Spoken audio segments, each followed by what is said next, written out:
bénissons, le glorifions. Tu sais, et nous le savons, que la plus belle rencontre que nous ayons jamais faite dans notre vie, c'est d'avoir eu le privilège d'avoir ressenti cette attraction du Père vers le Christ et d'avoir entamé ce chemin vers l'éternité, d'avoir rencontré a tout changé dans nos vies. Du coup, nous avons compris l'importance des rencontres. Jésus, si tu ne nous avais pas rencontrés, nous ne serons pas non plus en train de nous rencontrer. C'est juste pour essayer d'être comme toi, connaissant ce que ça donne comme résultat, que nous sommes ici encore pour te rencontrer pendant que nous nous rencontrons. Fait que cette bénédiction exceptionnelle qui a toujours quand on est ensemble, quand les frères sont ensemble, cette huile que tu déverses, qui montre qu'ils ne se sont pas juste rencontrés entre humains, qu'ils ont aussi rencontré le divin, cette huile particulière, soit la marque de cette matinée, au nom de Jésus. Amen. Merci, nous pouvons nous asseoir. Bénis le Seigneur pour ce... allez, je ne sais pas comment appeler ça. Je disais au bishop hier au téléphone, c'était un grand honneur et un très très grand privilège pour moi que de participer aux activités qui installent ce ministère et qui le font démarrer ici à Kinshasa. Je reviendrai peut-être vers la fin de mon exposé et surtout je lui ai dit pourquoi seulement moi. C'est mis à rire, je lui ai dit si tu nous avais mis avec mon pasteur Mehdi, j'aurais compris. Mais pourquoi tu m'as mis avec vous? Je suis très très privilégié, j'en suis conscient. Ma responsabilité ce matin, c'est simplement nous exposer un peu le thème principal de cette rencontre, ou bien de ces rencontres qui vont se suivre, sous le thème de rencontre d'altitude. Donc c'est de ça essentiellement que je vais parler pendant quelques temps. Mon but, ce sera de nous faire apprécier le bon côté des rencontres et surtout nous faire apprécier la valeur de l'altitude lorsqu'on en parle dans un terme essentiellement biblique. Et donc pour cela, je vais me baser sur le texte de 1 Samuel chapitre 3, à partir du 1er au 11e verset. Ce sera l'histoire qui va me permettre de mieux exprimer ceci. Alors, Bishop, merci. Merci beaucoup de tout cœur pour, encore une fois de plus, merci Bishop. Et je ne peux pas commencer cette intervention sans apprécier et remercier un merveilleux papa que nous avons, pasteur Roland Dallot, qui est ici. Merci beaucoup, papa. Merci. Je suis très heureux de revoir pasteur maître Olivier et tout ça en même temps. Rencontre d'altitude. Une rencontre désigne simplement, le plus souvent, un moment où plusieurs personnes se réunissent ensemble à un endroit particulier. Un moment où plusieurs personnes se réunissent ensemble dans un endroit bien particulier, soit fortuitement, soit de manière concrète. Soit ils se rencontrent vraiment, ou soit ils se rencontrent en passant. Ou soit c'est pas tout le monde qui est là, certains sont en ligne, d'autres sont présents physiquement.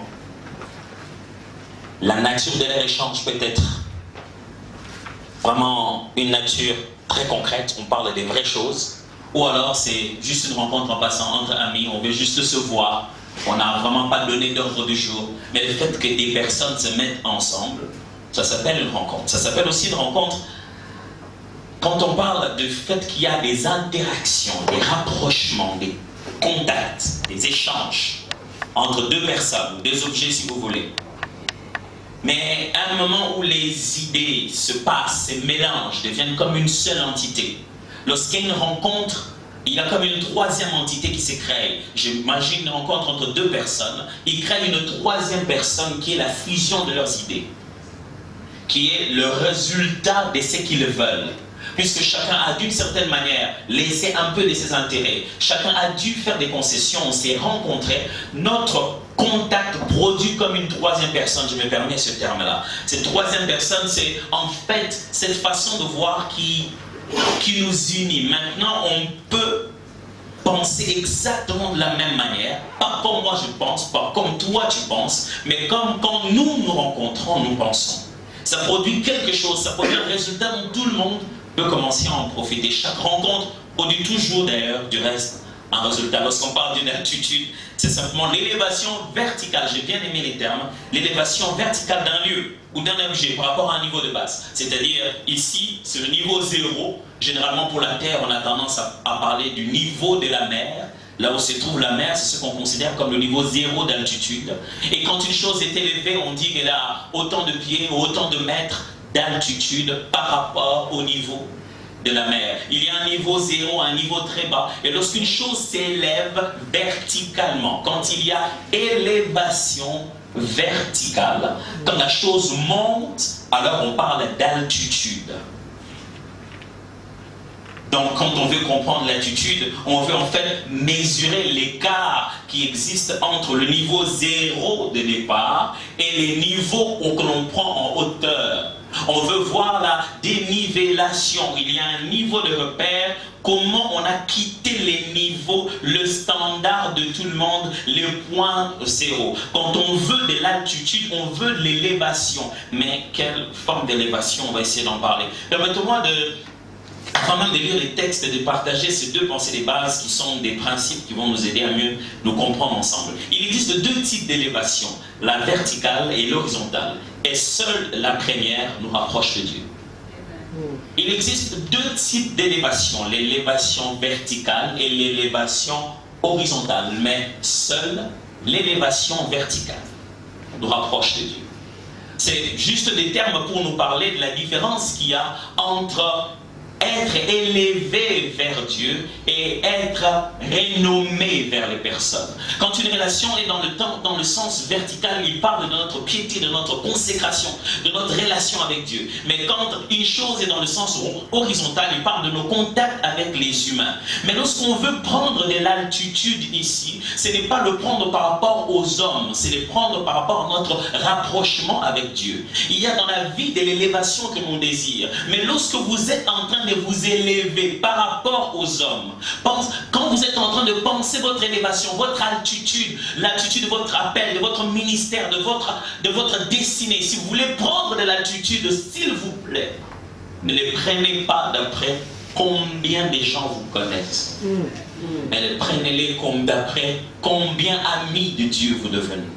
Ne le prenez pas comme d'après ce que les gens disent de vous.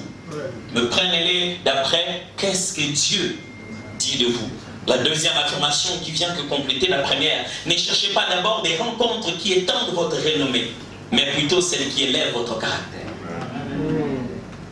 Ne cherchez pas d'abord des rencontres qui étendent votre renommée, mais plutôt celles qui élèvent votre caractère. Quand je suis en train d'utiliser ces termes d'élévation, ne le voyez pas nécessairement comme être connu des hommes, avoir du succès, passer dehors et tout le monde en train de vous voir. Voyez-les ici comme un rapprochement d'avec Dieu en développant un caractère approprié pour votre mission. Voyez-les comme une transformation de personnes et considérez qu'être connu des hommes n'est que le résultat du fait que Dieu place l'homme qu'il faut à la place qu'il faut. Et quand je parle aussi de prendre de l'altitude, ce n'est pas de dépasser les autres de la tête, mais de faire de elle et lion votre cible. Vous ne vous élevez pas pour être plus haut que les autres. Élevez-vous pour vous rapprocher de celui qui vous appelle. Et cette rencontre d'altitude a ce but-là. De ne pas vous élever par rapport aux hommes, mais de vous donner la place que Dieu a prévue pour vous. Amen. J'aime bien le fait que chaque fois que Dieu veut élever le nom de quelqu'un, il le fait toujours verticalement. Quand il parle d'élévation, il va placer ton nom. Écoutez bien, quand Dieu veut rendre ton nom plus grand, il les fait monter plus haut. Dieu n'a pas tout, Dieu ne fait pas de l'élévation horizontale un but, c'est une conséquence. Quand Dieu veut rendre ton nom plus grand, il le fait monter plus haut. Demandez ça à Abraham ou demandez ça à Jésus. Il vous dira que quand Dieu lui a promis qu'il rendrait son nom grand, il a commencé à faire avec lui des choses qui fait que son nom montrait qu'il était un proche de Dieu. Dieu dit, cacherai-je de telles choses à mon ami Abraham? C'est parce qu'il était l'ami de Dieu que nous avons le nom d'Abraham. Son nom est devenu plus haut, il est devenu la première personne qui a cru et dont la foi est devenue justice.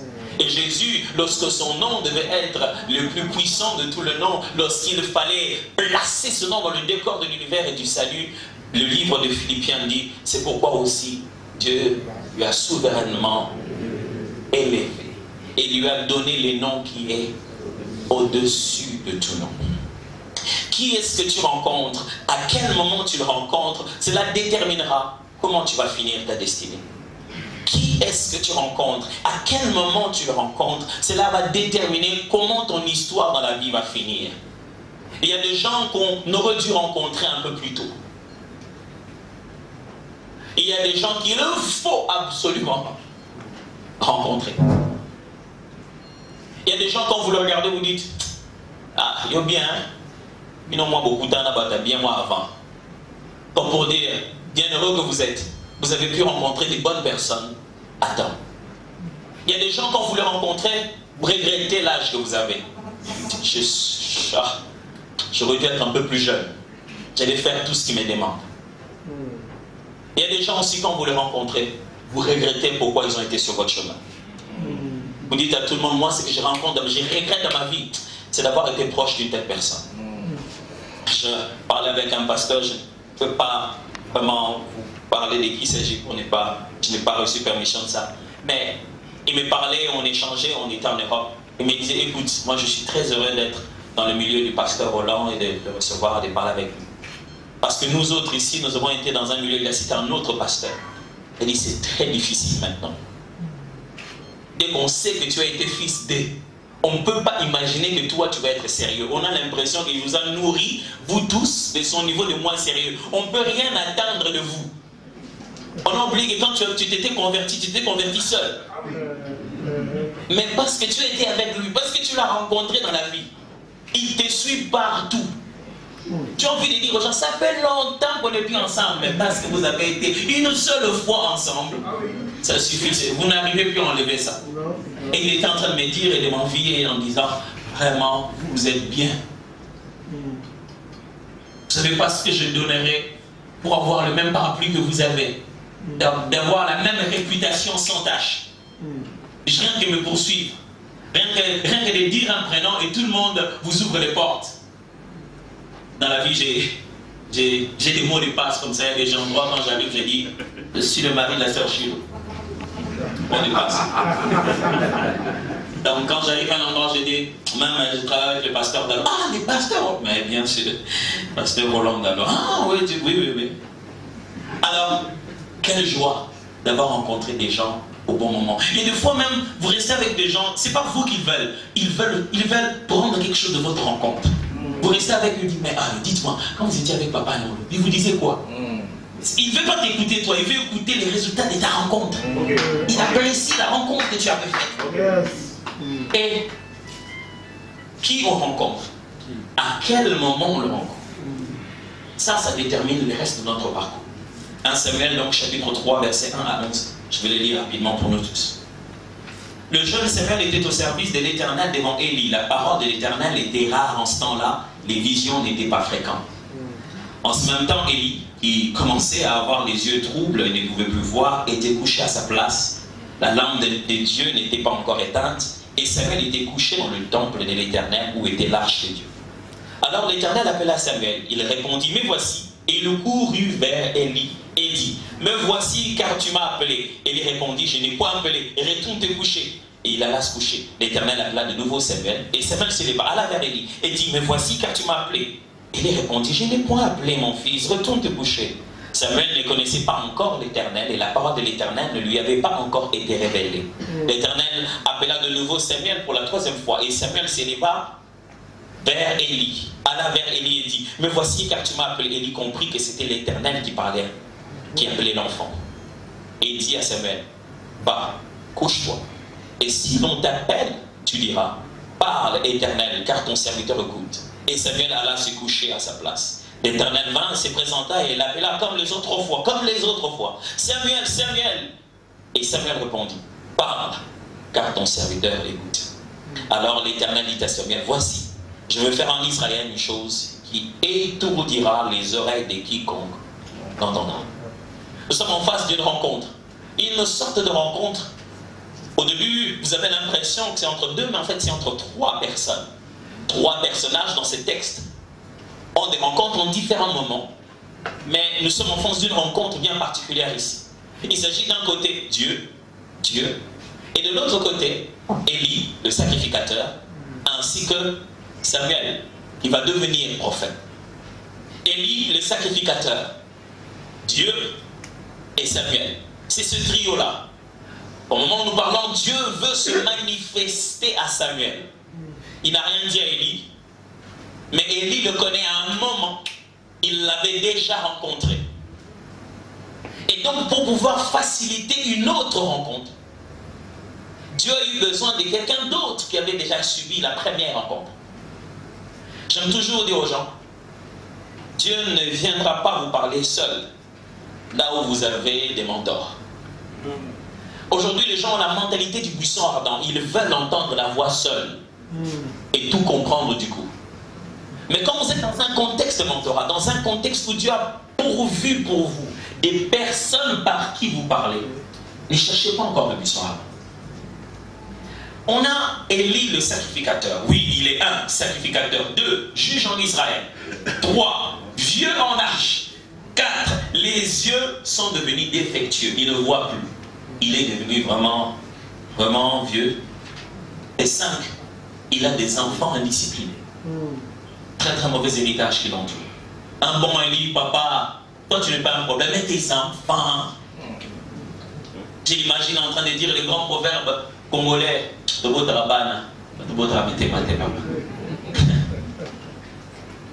Élie mutema malamu, de bana mitema mbindo. Élie l'homme de Dieu, mais les enfants n'ont rien. De l'autre côté, Samuel. Samuel, il est un enfant d'exaucement. Consacré à l'Éternel. Servant dans les temples. Pas influencé par le fils d'Élie. Appelé par l'Éternel, il a entendu la voix. Ces deux tableaux vous donnent l'impression que d'un côté, il y a un vieux gaou qui est en train de passer. Vieux en âge, il n'a même pas entendu la voix du début jusqu'à la fin. Il ne sait plus très bien reconnaître quand quelqu'un prie, et quand quelqu'un pleure, et quand quelqu'un est ivre. Il a fait avec la mère de Samuel. La mère de Samuel est en train de prier, de pleurer, de prier. Il en a tellement trop vu. L'expérience, vous savez, quand vous avez tellement fait ces choses de Dieu, vous n'avez plus besoin de passer du temps. Vous n'avez plus de temps avec les aventuriers. Passe là-bas, dit maman, la dame dit non, mais je ne suis pas ivre. Je connais ces choses. Il a tellement fait ça qu'il se trompe même deux fois. La dame dit non, je ne suis pas. Heureusement pour lui, il a tellement fait ça qu'il sait qu'il faut se corriger rapidement. Il dit oh, c'est pas ça. Et l'Éternel alors écoute ta prière. Je n'ai pas le temps d'essayer d'expliquer. Non. Si j'étais dans l'erreur, je me corrige vite. Il a tellement fait ça. D'ailleurs, le vieux Gaou, c'est lui qui a prié, qui, je devrais dire, a scellé la prière de la mère pour qu'il y ait le jeune prophète. Le vieux Gaou qui, vieux même en âge, vous savez, il y a quelquefois certaines choses dans notre corps qui ne rendent plus aussi utiles pour Dieu à un certain front. Il y a certains endroits que Dieu ne peut plus t'envoyer parce que tu n'as plus tous les moyens physiques pour ça. S'il y avait une liste de commandos spéciaux, je ne pense pas qu'Élie en faisait encore partie. Il était certainement parmi les vétérans. Ce qu'on appelle au cas où il n'y a plus d'autres militaires dans l'armée. Il était déjà fatigué. Il était là dans l'équipe, mais on ne l'utilisait plus. Il ne pouvait plus jouer dans ces championnats-là. Il n'en avait plus l'âge. Il avait les yeux fatigués. Il avait tout pour être disqualifié. disqualifiés dans le ministère, disqualifiés dans les services. Mais la première leçon avec laquelle je voudrais commencer cette étude biblique, c'est que tous ceux qui disqualifient Élie pour être un grand prophète, les qualifient pour être un bon mentor. Tous qui disqualifient Élie pour être un bon prophète, le qualifient pour être un bon mentor. Il a les yeux troubles, il ne voit plus. Il est devenu fatigué, où est-ce qu'il va aller? C'est le temps qui l'a fatigué, le service qui l'a fatigué, le travail qu'il a fait, le nombre d'années qui l'ont rendu tel qu'il est. C'est ça qui a fait de lui un producteur de prophètes. Tous ceux qui donnent l'impression que Samuel est meilleur que lui. Toutes les choses qui dans sa vie donnent l'impression que Samuel, il est jeune, il est frère, il est meilleur qu'Élie. Toutes ces choses-là, ce sont les choses même qui font que Élie est le mentor approprié. Combien de gens aujourd'hui encore accepteraient d'être mentorés par quelqu'un qui ne fait pas les choses qu'ils font? Nous avons une génération qui ne respecte que les mystérieux. Je vais m'expliquer. Ils ne respectent que les gens dont ils ne connaissent pas les secrets. Parce qu'ils ne savent pas comment tu fais ce que tu fais. Alors on leur dit, ah, vraiment, prie pour moi. Transfère-moi ce que tu as. Quand ils se rapprochent de toi, ils se disent, ah, allez Ramoutou. Et ça vire très facilement. On sait le jour où on est nommé mentor, mais le jour où on nous vire, on ne le sait pas. On le voit sur Facebook. On voit seulement, oh, on a nommé quelqu'un d'autre déjà. Mais il fallait m'envoyer la lettre de démission, il m'a envoyé ma notification. Non, j'ai trouvé un autre mystère. Je trouve encore quelqu'un qui a un défi pour moi. Il fait des choses que je ne fais pas. Le jour où je commencerai à faire les choses qu'il fait, ah, il ne sera plus rien. Alors je vais évoluer. Je ne peux recevoir des conseils, je ne peux recevoir d'orientation que de quelqu'un qui fait les mêmes choses dans le même domaine que moi. Non, non, non. Ça, ce n'est pas mon mentor. Dans ton mentor, quelqu'un, c'est dans les caractères qu'on est en train de travailler. Et nous avons donc cette génération qui n'arrive pas à comprendre que quelquefois les choses que tu ne trouves pas en moi me qualifient pour activer celles qui sont en toi. Et c'est justement ça. Cette vieillesse, ces longues années de travail étaient nécessaires pour pouvoir encadrer ces jeunes qui entendent clairement la voix de Dieu. Il entend clairement la voix de Dieu. C'est Dieu qui parle. Mais il ne sait pas reconnaître que c'est Dieu. Il vient la première fois. Il vient la deuxième fois. Il vient la troisième fois. Jusqu'à ce que cet homme qui n'entend pas Dieu a fait quelque chose d'exceptionnel. Qui est ma deuxième leçon. Les choses que la jeunesse ne comprend pas de Dieu, la maturité, elle, les perçoit de lui.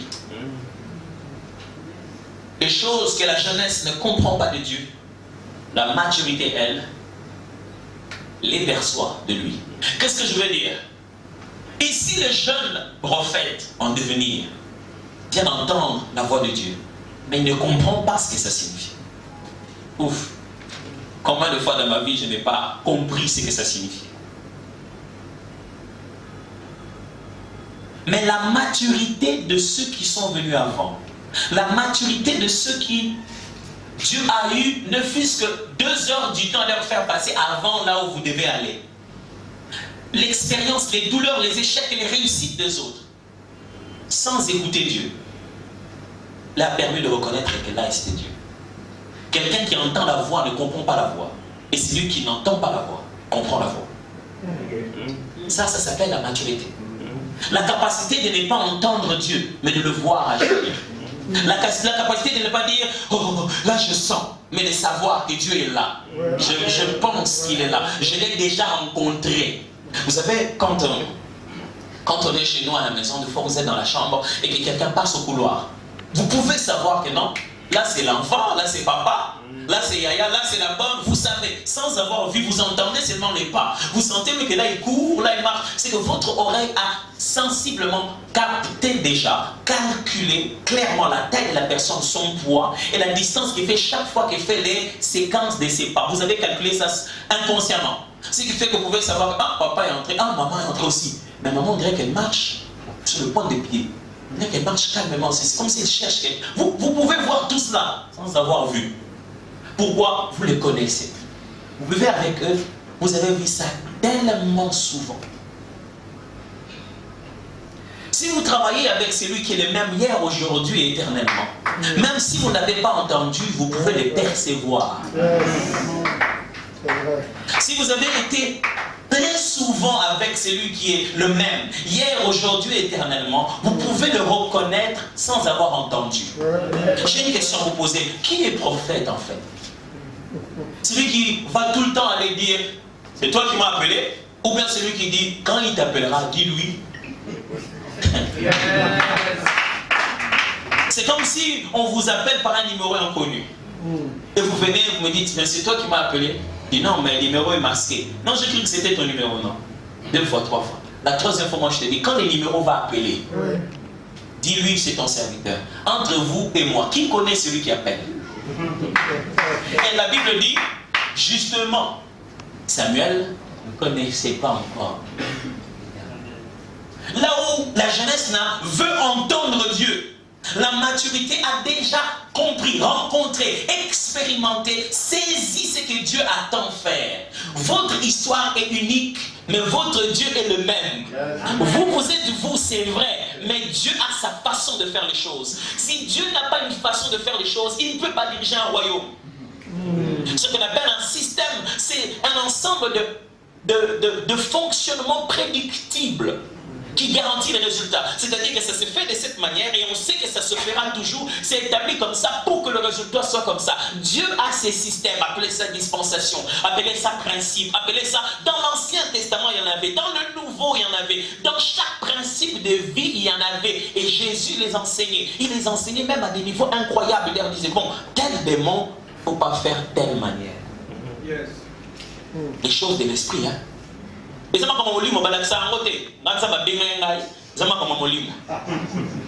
dit, voilà, ça c'est un démon, mais on ne dit pas comme ça avec celui-ci. Mais Jésus, est-ce qu'il faut une différenciation des démons? Et non, mais pour ce cas-ci, c'est pas comme ça qu'il faut faire. C'est que la jeunesse n'arrive pas à comprendre de Dieu. Je suis de plus en plus étonné de voir que j'appartiens à une génération où les gens savent tout ce que Dieu dit pour les autres, mais font de très mauvais choix pour leur propre vie. Ils savent tout ce que Dieu dit pour les autres, mais font de très mauvais choix pour leur propre vie. Pourquoi? Parce qu'on ne marche pas avec Dieu qu'en écoutant. Il faut marcher avec Dieu aussi en percevant. Ce que Élie a perçu ici, c'était la volonté de Dieu et non la voix de Dieu. Il sait que Dieu veut parler à l'enfant. Il sait ressentir ce que Dieu veut. Il sait ressentir dans quelle direction va le cœur de Dieu. Il sent que Dieu veut parler à l'enfant. Et il n'a même pas besoin d'entendre la voix. Mes frères et sœurs, le jour où Dieu vous parle pour vous, il ne parle pas comme quand il parle pour une prophétie. Ça ne se passe pas toujours comme ça. Les jours où Dieu vous révèle des choses pour vous, ce n'est pas toujours de la même manière. Les jours où vous prenez une décision, vous dites, non, à partir d'aujourd'hui, je fais ceci. Ce n'est pas toujours comme par une prophétie. J'étais en train de parler, j'étais en retraite avec des jeunes là, j'étais en train de leur dire, vous saurez que vous devenez mature quand vous savez reconnaître quand Dieu vous demande d'arriver.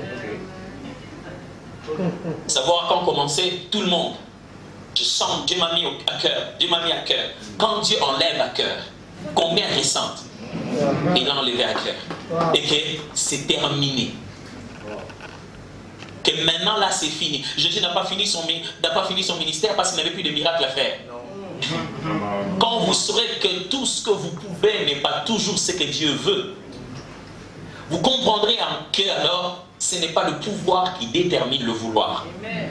Le pouvoir de l'homme ne détermine pas le vouloir de Dieu. Ce n'est pas parce que ça peut se faire que Dieu veut que ça se fasse. Et vous n'allez pas rendre compte dans votre vie à cause de ce que vous avez pu faire. Et le jeune homme ne savait pas que c'était Dieu. Mais le vieillard savait que c'était Dieu. Il est en train de faire une rencontre. Celui qui n'entend même pas. Mais il observe leur rencontre. Il dit, moi je le connais lui. Je connais comment il est. Si les signes que tu me montres à la fois, est-ce que ça vous est déjà arrivé d'avoir une conversation avec quelqu'un, vous parlez, puis tu dis, et puis ça, c'est un tel. Vous êtes déjà arrivé, hein? Vous sentez dans son langage, il faut que vous avez bêté l'idée du solo. Et c'était ça. Élie regarde. Pas coûter naïf. Je crois que vous savez bouer. Vous avez zaï. Tala, mbalo yem saï. Mais au yem était zanaï. Yo yem saï galagé. Mon serviteur entend. Le comble de l'histoire, c'est que le matin, il se réveille. À qui tout naïf. Et dit, Samuel, Jean Robini. Vous êtes au mais vous êtes à Singapour. Il y a une Singapour, il y a une dimension dans une dimension dans une dimension. Troisième leçon, une rencontre d'altitude est celle qui te fait connaître l'Éternel au-delà de l'œuvre et du métier. Une rencontre d'altitude est celle qui te fait connaître l'Éternel au-delà de l'œuvre et du métier. Le problème du jeune Samuel, c'est qu'il ne connaissait pas l'Éternel. Quand vous vous rencontrez avec quelqu'un, quand vous faites des moments d'échange, vous avez un contact qui va vous élever. C'est un contact qui va mieux vous permettre de connaître Dieu. Au-delà de connaître comment le servir, comment utiliser les dons, que faire dans quoi. Mais ça vous apprend comment connaître une relation permanente. Que être entre vous et Dieu. Ça permet d'affranchir, de stabiliser votre qualité de relation avec Dieu. Plus que même votre qualité d'œuvre pour Dieu. La véritable rencontre d'altitude vous permet de connaître Dieu lui-même au-delà de l'œuvre et du métier. Nous sommes dans une génération où les gens veulent savoir comment prêcher sans connaître leur message. Vous aurez appris comment faire. Mais vous allez dire quoi? Vous voulez savoir comment prêcher sans problème? Téléchargez ça sur Internet. Google, c'est moi, comment prêcher? Vous allez trouver. Allez dans WikiHow, ça va vous montrer. Ça montre le comment de tout. Comment préparer. Mais donner quoi? Qu'est-ce que tu vas dire? Quel est le contenu? Et du coup, vous avez tout le temps des prédicateurs qui sont les échos des autres prédicateurs. Quand tu l'écoutes, tu entends dire, ok, il a fait ça, que l'autre avait fait. Mais lui, il dit quoi? Il dit rien. Il sait seulement comment le faire. On a une génération qui veut savoir comment un jour un jeune homme m'a posé la question. Il dit, pasteur, attends, vraiment, je suis venu vers vous, j'aimerais être à vos pieds. Je ne sais pas pourquoi ils disent toujours les pieds. J'aimerais être à vos pieds et je vais rester avec vous quand même. Bino si bobima, n'entendez pas peine en bobima. Bino de si bobima avant buso, bino vous avez aimé, mais un beau soin, il n'a pas bobima. J'ai dit, mais au côté qui kuna bonne.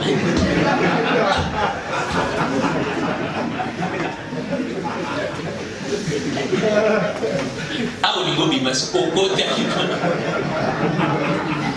Non, c'est beau. Mais je l'ai écouté, vous savez, on dit toujours que dans la vie, les gens ont deux raisons pour faire les choses. Premièrement, la bonne raison, deuxièmement, la vraie raison. La bonne raison, c'est la justification qu'on donne à tous, la cohérente. C'est que tout le monde doit savoir. La vraie raison, c'est celle qu'on garde dans le cœur. Vous devenez vrai et authentique quand votre vraie raison est aussi votre bonne raison. Alors, qu'est-ce qui se passe ici? J'entends dans ces phrases que sa bonne raison, c'est gagner les âmes, propager l'évangile, les peuples puissent adorer. Mais sa vraie raison, c'est être connu. Il veut que je lui apprenne mes conséquences, pas mes causes. Il dit, je vais être connu comme toi. Ce n'est pas ça que je faisais. Être connu, ce n'est pas ça ce que j'ai fait. Mais toi, tu me demandes de t'apprendre comment faire ça.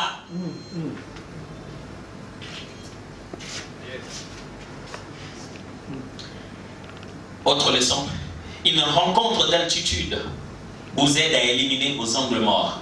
Je vais expliquer. Une rencontre d'altitude vous aide à éliminer vos angles morts. Ce qu'on appelle angle mort en français, c'est simplement, allez, vous savez, vous êtes en train de conduire une voiture, mais il y a un virage, vous ne pouvez pas anticiper qui vient, vous ne pouvez pas voir qui vient là-bas.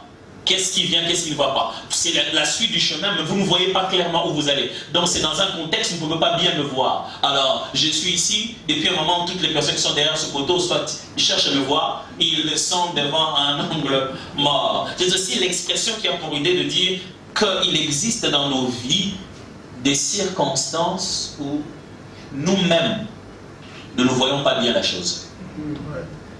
On est un peu aveuglé de cette circonstance-là. On a une perspective un peu mauvaise. Un aspect de notre vie sur lequel vous n'avez pas une vision claire, une analyse stable. Non. Ça te concerne toi-même. Quand tu t'analyses là, tu te fais trop de faveurs. Tu n'as pas la vérité de la chose. Tu ne vois pas clairement. Et le fait d'avoir rencontré quelqu'un en altitude, sa vision de la hauteur va te permettre de voir des angles morts. Pourquoi? Parce que rencontrer quelqu'un en altitude, c'est aller dans une direction dont certaines personnes viennent. Ils te disent, oh, moi je fais généralement ce chemin-là, qui virage,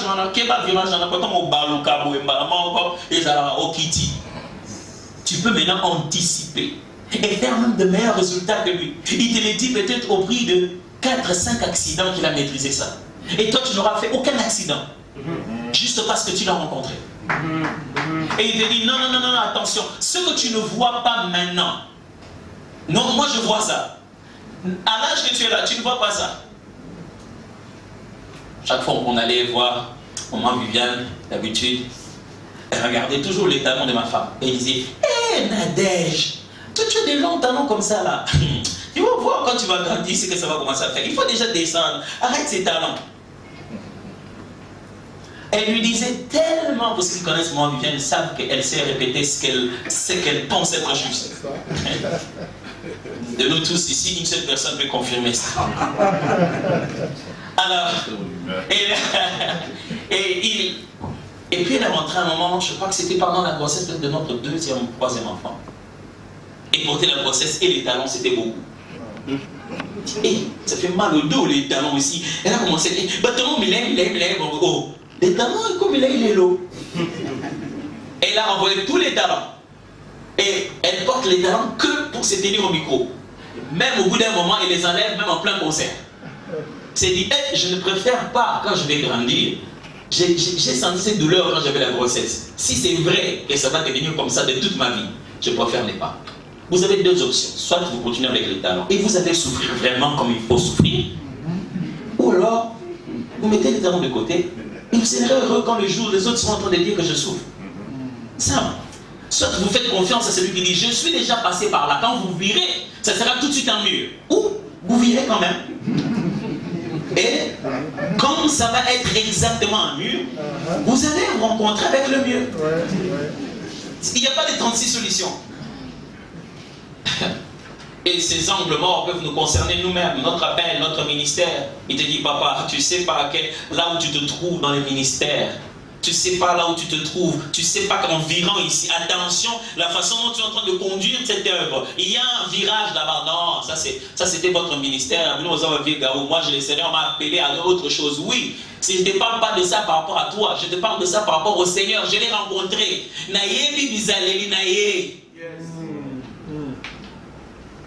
Si quelqu'un ne veut pas anticiper Dieu, c'est que Dieu n'a pas un caractère. Or, la Bible révèle très bien que Dieu possède des attributs. On sait de lui qu'il est juste et qu'il est saint. Je peux te dire que si tu continues à vivre une vie d'hypocrisie, un jour Dieu va t'exposer. C'est pas besoin de prophétie. Je connais Dieu et je connais sa parole. Et dans tout le temps que j'ai vécu, je l'ai vu faire ça chaque fois et toujours très bien. Et au bon moment. Des fois, nous avons des angles morts. Le plus commun dans la vie de nous autres, les leaders, c'est qu'on a toujours un ego démesuré. On pense trop à soi-même, à ce qu'on peut faire, des grandes choses que Dieu fait à travers nous. On se voit un peu trop, de manière un peu disproportionnelle. On a un miroir qu'on a chez nous à la maison. On dit, miroir, miroir, dis-moi, qui est le meilleur prédicateur? On dit, toi, bien sûr. Deuxièmement, nous avons de l'insécurité. Vous savez, quelqu'un, il est, mais il n'est pas totalement sûr qu'il est. Il a besoin de s'entourer soit des gens, de personnes qui lui rappellent qu'il est. Il a soit besoin de faire des choses. Il a une sorte d'insécurité. Il n'est pas totalement sûr de ce qu'il est. Ou alors, c'est juste une faiblesse de caractère. Quelqu'un qui ne sait pas être un homme, un être humain, dont on peut connaître les principes. On ne sait pas anticiper les choses qu'il aime et qu'il n'aime pas. On peut le prendre comme ça n'importe quand. Il est en train de faire quelque chose, il perd ses objectifs, il part dans n'importe quelle vague. On ne sait pas où il va, il n'a pas une vision claire de son existence et il a un caractère faible. Tout simplement, quelqu'un qui a une perspective très singulière, qui ne regarde que dans une seule direction. C'est quoi ça? Il ne sait jamais encaisser des autres avis. Non, moi je veux que ce soit comme ça, mais on te prévient. Ça, ce sont généralement les angles morts que nous avons. En allant petit à petit vers la fin de mon exposé, je voulais quand même me prévenir un slide, mais je me suis rendu compte que si je le projetais, tout le monde ne verrait pas nécessairement. Sur ce slide, vous aurez vu l'image que j'ai faite. Dans ma vie, je fais beaucoup de rencontres avec beaucoup des hommes de Dieu. Merveilleux. Je voulais juste vous parler rapidement de, je vais dire les 5 plus grandes, ou bien les 5 significatifs. C'était des entrées des saisons dans ma vie, ces rencontres que j'ai faites.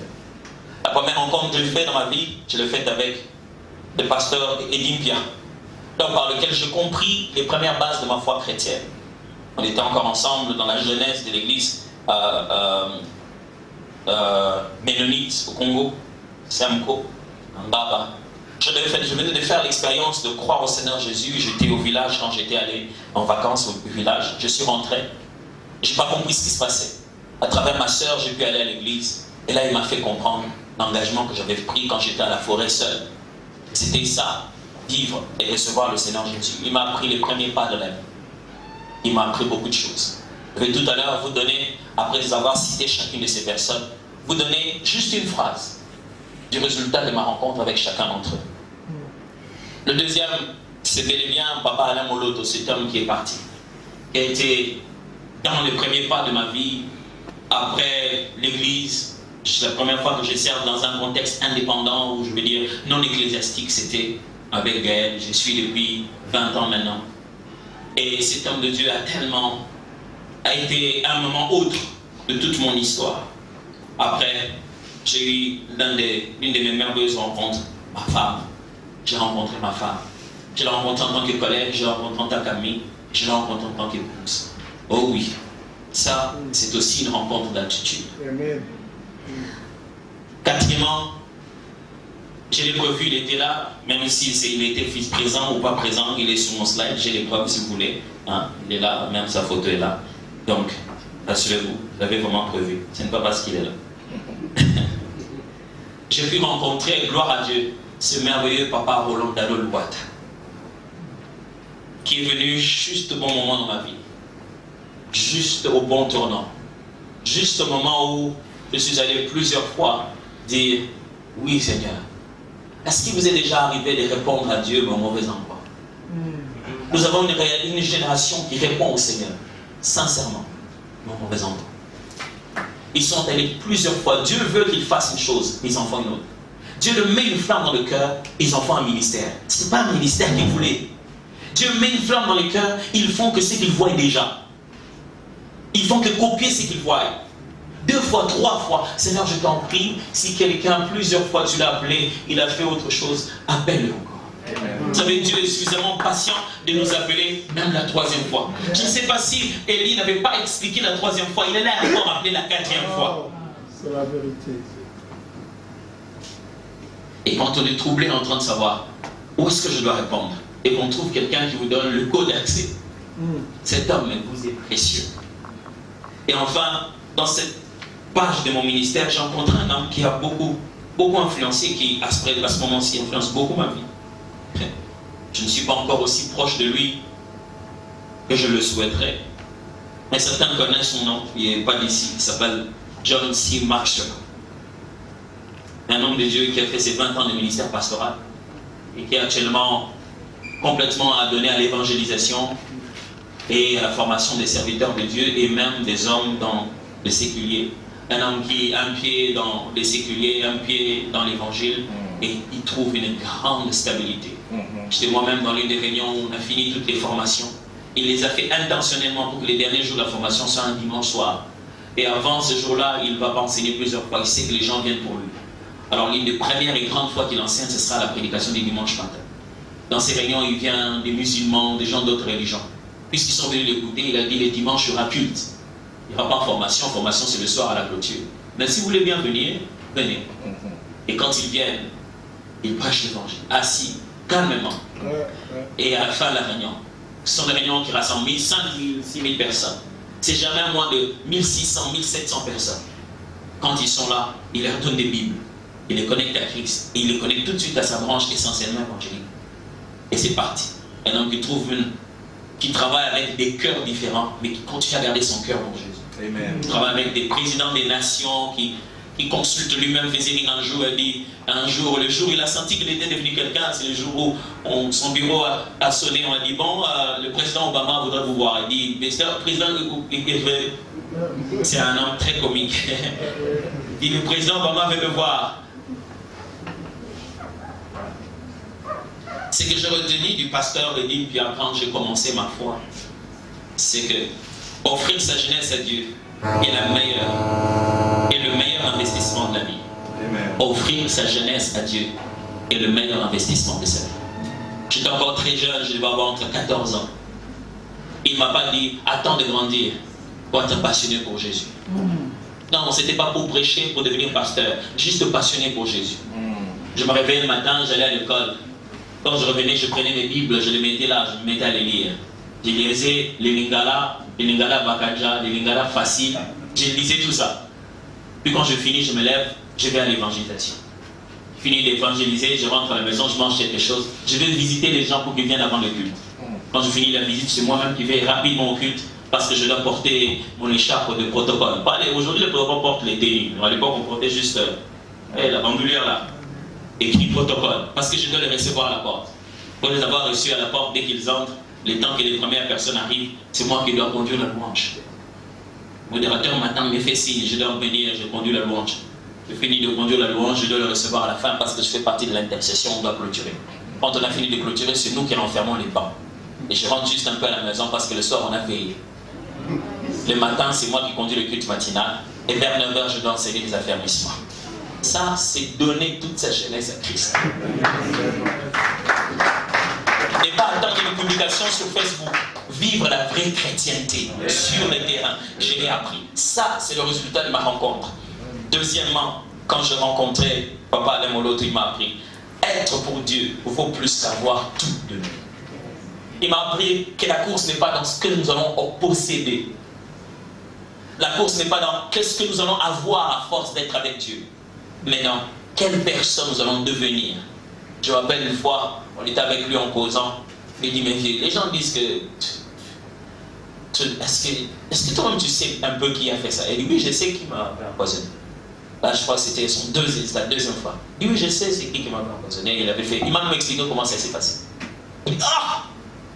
Et alors? Comment? Alors, qu'est-ce que tu fais? Il dit, non, tu veux que je fasse quoi? Il dit, ah! Mais tu fais comme ça. Tu me dis, tu fais comment? Il dit, mais il dit non, il faut être vrai. Ça, c'est la phrase qu'il disait. Adorateur, il faut être vrai. Il dit, si je dois être vrai, je ne peux même pas apporter dans mon intimité avec Dieu quelqu'un, une troisième personne dans mon cœur. J'ai appris qu'être, c'est mieux que avoir tout ce qu'il faut avoir. Ça a allégé ma course. Tout ce que j'ai, ce n'est pas ce que je cherche. Ce que je cherche, c'est être.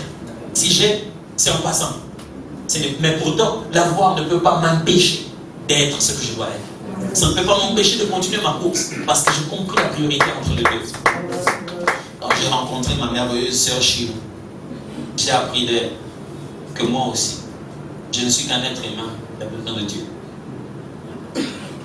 En vivant mes 10 années de mariage ce 29 novembre, une chose de très bien que j'ai appris avec ma femme, c'est que moi, à Tom Sougo, je ne suis qu'un être humain aussi.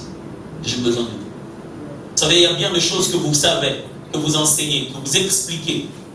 Mais la femme est un témoin oculaire pour vérifier si vous les vivez vraiment. Et à ces jours-là, vous avez vraiment envie de dire, j'abandonne le cap, je suis Superman. Toi, tu sais que je ne suis pas Superman. Et elle m'a appris rapidement à cesser de faire des efforts supplémentaires, à considérer l'humanité à tous les niveaux. à considérer qu'il reste dangereux, que je ne suis pas à l'abri de quoi que ce soit, à considérer que je suis un être humain, j'ai le droit de pleurer aussi, à considérer que je suis un être humain, j'ai le droit aussi de réagir et de dire que je n'ai pas aimé et ce n'est pas un péché. Ah, vous avez l'impression que j'aurais dû savoir ça normalement. Savoir ça et savoir ça, c'est différent. Quand je l'ai rencontré, mon papa Roland Dallot m'a appris. Le ministère n'est pas ce que nous faisons, mais ce que nous devenons. Le ministère n'est pas dans les actions que nous faisons, le nombre de prédications que nous prêchons, les nombres d'endroits où nous allons. Avoir un ministère, c'est être sur le banc de travail de Dieu. Et Dieu est en train de cogner sur toi et te donner la forme pour enseigner aux autres.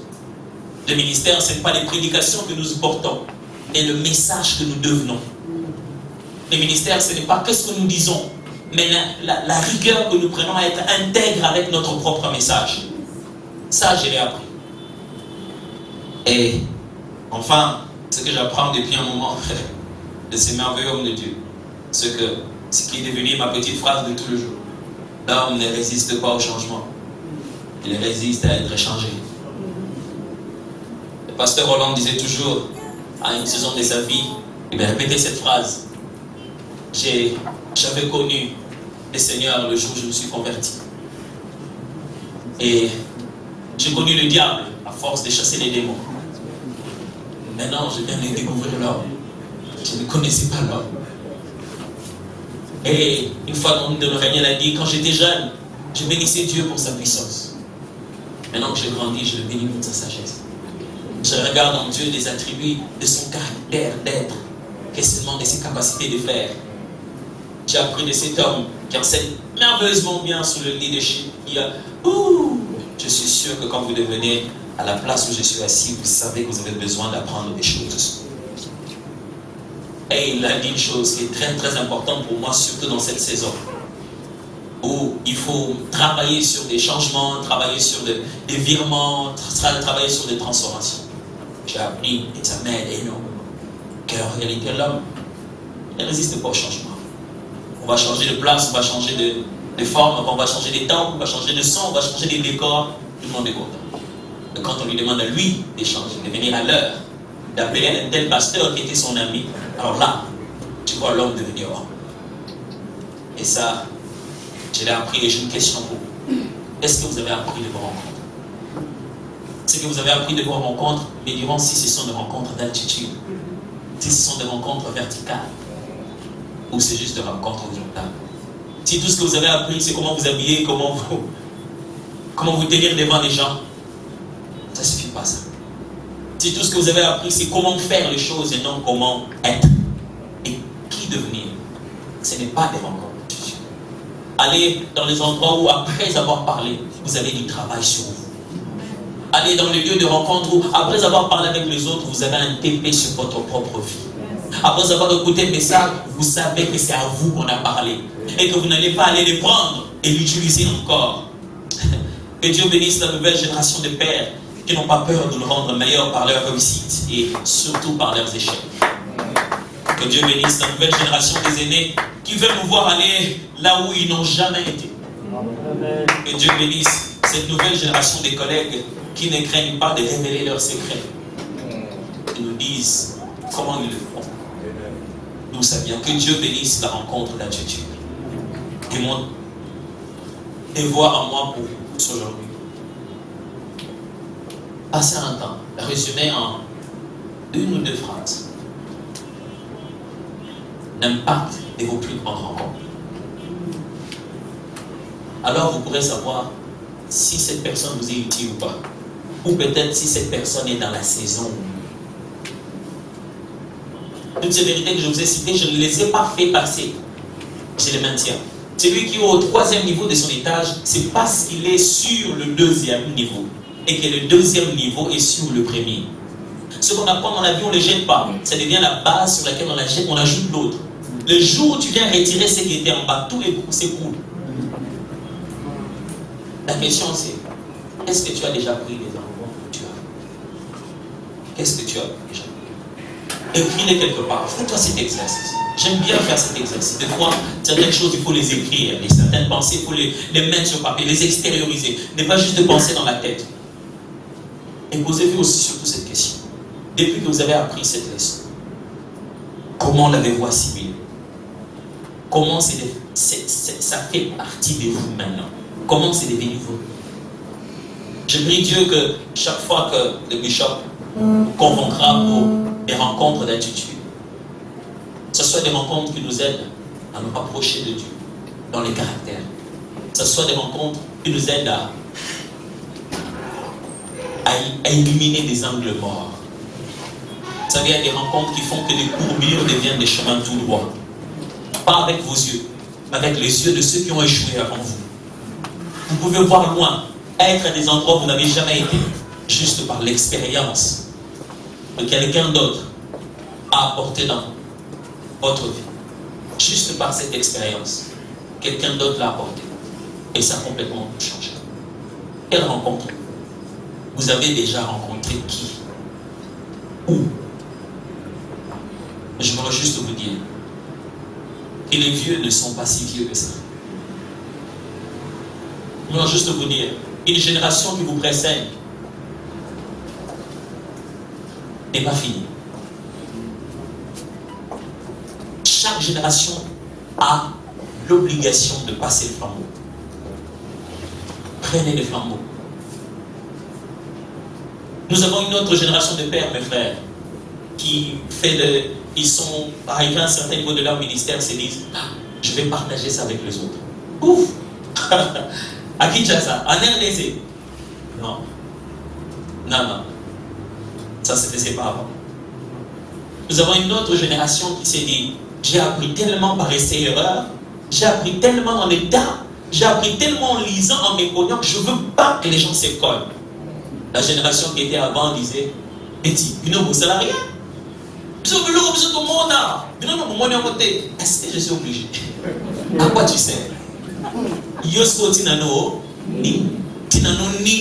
C'est les mêmes choses que yo. Les gens disent, papa, j'aime ça, moi, yo, il faut que nous soyons à la place dans la salle, à Potolia. Yo, ce qu'on papa, tu donnes. Yo, n'aime tout ça là. Au ça là, pas besoin de Potolia. Au moins, on m'a bêté, les hommes, ça là. Mais est-ce qu'il est obligé lui aussi? Combien de pères n'abandonnent pas leurs enfants? Alors, vous ne le connaissez peut-être pas, le pasteur Gus.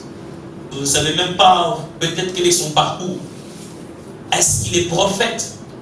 Peut-être pas. Mais ça n'empêche pas que vous deveniez prophète. Yes. Vous ne connaissez peut-être pas les genres de personnes qu'il va inviter ici pour pouvoir vous donner leurs expériences et partager avec vous. Vous allez peut-être chercher leurs miracles sur YouTube et il n'y en aura pas. Mais ça n'empêche pas qu'ils fassent de vous des hommes de miracles. Vous allez peut-être chercher son capital. Quelle est l'affaire qu'il dirige? Quelle est la grosse entreprise qu'il maîtrise? Il n'y en aura peut-être pas. Mais il peut faire de vous une entreprise puissante. C'était un prophète qui a bâti l'entreprise de l'aveugle en leur donnant un miracle, la multiplication de son huile. Et lui a donné l'ordre d'aller vendre cela. Et ce qu'il aura eu lui permettait et à la fois de payer la dette et de commencer à vivre par elle. Et vient de commencer un commerce, seulement par l'onction de l'homme de Dieu. Quelle technique de commerce? Est-ce qu'il a des diplômes en... Ouais. Quand vous avez devant vous quelqu'un et la vie a réglé les diplômes, ça vaut mieux et quoi que ce soit. Je vous encourage à venir dans ces rencontres. Il y en a de plus en plus. Et moi, c'est une joie comme vous n'avez pas idée. Quand je regarde ça, je dis merci Seigneur. On peut sauver toute une autre génération. Frère, vous n'êtes pas obligé. Vous n'êtes pas obligé de commettre les mêmes erreurs que tout le monde. Vous n'êtes pas obligé de porter sur vos épaules une réputation que vous ne pourrez jamais, plus jamais enlever. Il le fait là, gratuitement, en disant, venez. Même quand c'est payant, mes frères. Venez. Ça ne coûte pas ce que ça a l'air à coûter. Les matières et les matériels qui doivent mettre en place pour que vous puissiez recevoir cela, ça ne coûte absolument pas ce que ça a l'air à coûter. Absolument pas. J'ai suivi une formation de certification de John C. McShorty. $10,000 américains. Alors, je dois faire payer combien normalement? Non, la phrase qu'on va me sauter, c'est que vous avez reçu gratuitement. Vous avez reçu quoi? Quand des gens se commandent et font de leur mieux pour mettre du temps et vous communiquer quelque chose, c'est pas parce qu'ils veulent être au-dessus de vous. C'est simplement parce qu'ils veulent voir une génération qui est entrée dans la vie, qui est entrée et qui est équipée pour s'y installer. Et ça a beaucoup manqué à notre pays. On a eu un leadership qui voulait voir les rêves du Congo aujourd'hui. Personne ne se dit, nous nous sacrifierons à investir dans une génération qui verra le Congo que nous avons. Et si vous voyez ça à l'église, c'est que c'est une bonne nouvelle. Ces églises que eux ils ont rêvé au Congo, ils dirigeront peut-être jamais. Mais ils équiperont assez les gens pour que lorsque ces églises sont dirigées, elles restent stables. Ces entreprises qu'ils ont peut-être voulu diriger, jamais. Mais ces gens connaissent des gens qui connaissent des gens qui connaissent des gens. Ils peuvent vous montrer les bons exemples, les mauvais exemples. Ils peuvent vous montrer les exemples de succès, les exemples d'échecs. Ils ont vu ceux qui sont passés, et ceux qui se sont arrêtés, et ceux qui continuent, et ceux qui sont morts. Ils peuvent vous raconter les histoires de ceux qui sont nés, morts, passés, vivants, présents, ici ou ailleurs. Et moi, j'ai compris une chose dans ma vie. Les bonnes questions vous informent. Les grandes questions vous transforment. Si vous avez des gens autour de vous comme ça, vous pouvez poser des questions et échanger et faire une rencontre, ouf, vous ne savez pas combien c'est en or cette opportunité. Je veux prier. Seigneur, merci pour cette rencontre d'altitude. Pourquoi tu as quitté le pasteur Pius aux États-Unis, là où il est? Je n'ai rien trouvé de mal là-bas. Derrière le Christ venait de prendre une autre vitesse, d'autres nouveaux défis. Il y a plein de choses à faire encore. Il y a une grande carrière à accomplir. Pourquoi son cœur brûle-t-il pour ici? Pourquoi son cœur brûle-t-il pour les différents endroits où il doit venir, où il doit aller? Il n'est pas chômeur, il est tellement occupé. Pourquoi doit-il s'occuper à venir partager avec nous et créer des contextes où les uns les autres viennent donner et échanger? Simplement parce qu'il a perçu que l'Éternel le veut. Parce qu'il a compris ce que tu voulais. Ce n'est pas parce qu'il le peut, c'est parce que tu le veux, Seigneur. Alors Père, nous voulons aussi nous adjoindre dans cette vision, non pas parce qu'on le veut, mais parce que tu le veux. Venir comme selon la volonté du Père, la volonté de Dieu pour nous. Fait que chaque fois qu'il y aura des réunions dans cette rencontre, les gens montent en altitude, changent dans le caractère. Et s'il y a des serviteurs demain, des hommes d'affaires demain, des leaders demain, des enfants demain, qui pourront témoignent, ô Dieu, des œuvres de ce ministère, Seigneur. Merci beaucoup pour tout. Au nom de Jésus. Amen. Merci encore. Merci.